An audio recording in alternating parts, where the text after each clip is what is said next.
Good evening, YouTube. It's your man George Page coming to you live on YouTube. Well, today is a special day to remember a great man who did so much for his country, and in a short span of his life, he's always going to be remembered for the work he has put in for not just the black community, but for the whole of the entire United States of America. Born in January 15th of 1929, Dr. Martin Luther King Jr. was the son of Martin and his wife. I forgot her name. I hate to say it, but he was the oldest out of several children. I think there were three or four. And in later life, he went to um, Christian school, I think Bible school, and followed his path of being a minister. After that, he met his wife Coretta Scott King, and they later got married in '53.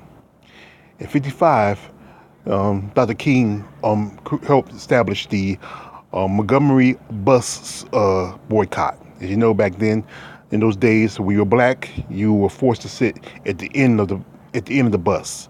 Even though there was maybe an available seat, if Smart White came on and it was maybe the closest seat to the front, you as a black person was made to go to the back. After that, is also, he created the Christian movement, which was against poverty and also other injustice, and also he helped many black people to establish the right to vote. Now, one of his biggest speeches in the entire history of the world was 1963, when when they had the the March on Washington, where he gave the "I Have a Dream" speech at the Lincoln Memorial. Now, that's one of the greatest speeches of all time. It's up there with, say, with Abraham Lincoln's full score 7 years ago speech, the Gettysburg Address. Next year in '64, Dr. King was rewarded the Nobel Peace Prize for his fight against racial inequality and for peace. Dr. King believed in nonviolence, meaning whenever, like when they go to do a march, if they're attacked by the police or just regular people, not to fight back. He also had a march. The first march he had was in Selma, Alabama, but that march was turned around, where meaning the protesters were attacked by the local police and also by dogs. But then the following year, they did another march. This time, no one did anybody to them. Now, this is my theory, and this is a theory I had at the time. Some celebrities were attached to that march: Hedda Belafonte, Paul Newman, and some others. And the governor of Alabama at that time, George Wallace, I think he might have got some calls from certain people at the top, and they were told, hey, if you mess with any of these people, hey, that's just a theory.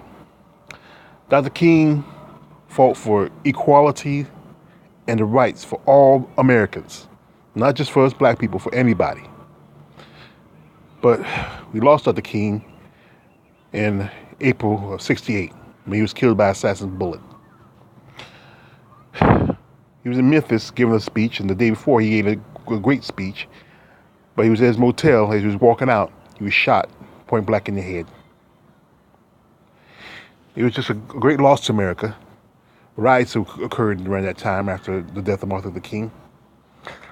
As you know, as black people, we get frustrated. We see injustice all the time. We don't get treated like we're humans, even though we have lived in this country for over 400 years. And some people who have not lived as long as we have in this country get more respect because of the color of their skin. Well, the 15th is officially Dr. Martin Luther King's birthday, but most of the time the government will celebrate his birthday on the 20th. And that's when the banks and the post office and certain government establishments are closed. But we have to celebrate Martin Luther King all the time. He was a great man. His sacrifice and the things he did for this country could never be, forgotten. He was an amazing man. And I think everybody from Jesse Jackson, Al Sharpton, even President Obama owe a thanks to Dr. King. Because if he not did what things he did for civil rights, many of these men wouldn't be the place they are now and today. This man George Page, like, subscribe, Don't like, don't subscribe. I'm out. And thank you, Dr. King.